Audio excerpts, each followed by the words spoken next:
నాకైతే ఈ సినిమా ఖచ్చితంగా ఒక 200 కోట్లు మినిమం అక్కడి వరకు వెళ్తుంది అనిపిస్తుంది. ఎందుకంటే అదంత ఈజీ కాదు గైస్, హైప్ లేదు ఫస్ట్ ఈ సినిమాకి. బట్ ట్రైలర్ ఏదైతే చూసామో నెక్స్ట్ లెవెల్. సో ఎందుకంటే ఆ హైప్ అనేది ఏ సినిమాకైనా చాలా ఇంపార్టెంట్. సో ఈ ఉస్తాద్ భగత్ సింగ్ అనే సినిమాకి, అది కూడా పవన్ కళ్యాణ్ గారి సినిమాకి హైప్ అనేది లేకుండా రిలీజ్ అవుతుంది. సో ఇంతకుముందు మనకి చూసాం వీరమల్లు అనే సినిమా 0 హైప్తో రిలీజ్ అయింది, అలాగే పోయింది, తెలియకుండానే వచ్చింది, తెలియకుండా పోయింది. ఇది ఎక్కడ ఉస్తాద్ భగత్ సింగ్ కూడా అలాగే వచ్చి వెళ్ళిపోద్దాం అనుకున్నాను, కానీ లేదు. హరీష్ శంకర్ ఈసారి ఏదో మ్యాజిక్ చేస్తున్నాడు. సో నాకైతే ట్రైలర్ చూస్తున్నంతసేపు కూడా పవన్ కళ్యాణ్ గారి ఫ్యాన్స్ని మాత్రమే దృష్టిలో పెట్టుకొని తీసినట్టు, సో ఇంకా అదర్ మనకి న్యూట్రల్స్ ఉంటారు కదా, వాళ్ళని కూడా ఇంక్లూడ్ చేసినట్టు సో నాకైతే అనిపించింది. అండ్ ఇంకో విషయం గైస్, మీరు మొన్న చూసిన ఓజీ, అది అసలు కళ్యాణ్ గారిది ఆ యాక్షన్ అదంతా కూడా ఒక సగం పార్టే. బట్ ఆయన ఫుల్ పొటెన్షియల్ ఏంటి అంటే కామెడీ.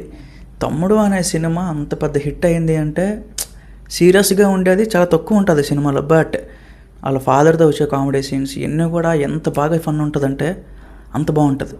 సో అలాగా ఈ సినిమాలో మనకి కామెడీ మీద కొంచెం ఎక్కువగా ఫోకస్ చేసినట్టు అనిపిస్తుంది. సో ట్రైలర్ కూడా అదే మాదిరిగా డిజైన్ చేశారు.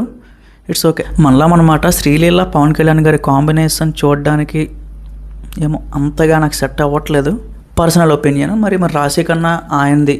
సో ఆయన కొన్ని సీన్స్ కూడా మనకి చూపించడం జరిగింది. సో ఇక్కడే మనకు అర్థమైపోతుంది, సినిమాల్లో ఫ్లాష్ బ్యాక్ ఎపిసోడ్స్ ఉంటాయి, సెకండ్ హాఫ్లో ఓపెన్ అవుతాయి, ఇవన్నీ కూడా. సో దీంట్లో మనకి యాక్షన్ అనే ఎలిమెంటు, కామెడీ అనే ఎలిమెంటు, మాస్ అనే ఎలిమెంటు, ఎమోషన్స్ అనే ఎలిమెంటు, సో చాలా వరకు ప్రతిదీ ఆల్రౌండర్, ప్రతి ఎలిమెంట్ని కూడా మనకు చూపించే ప్రయత్నం చేశారు.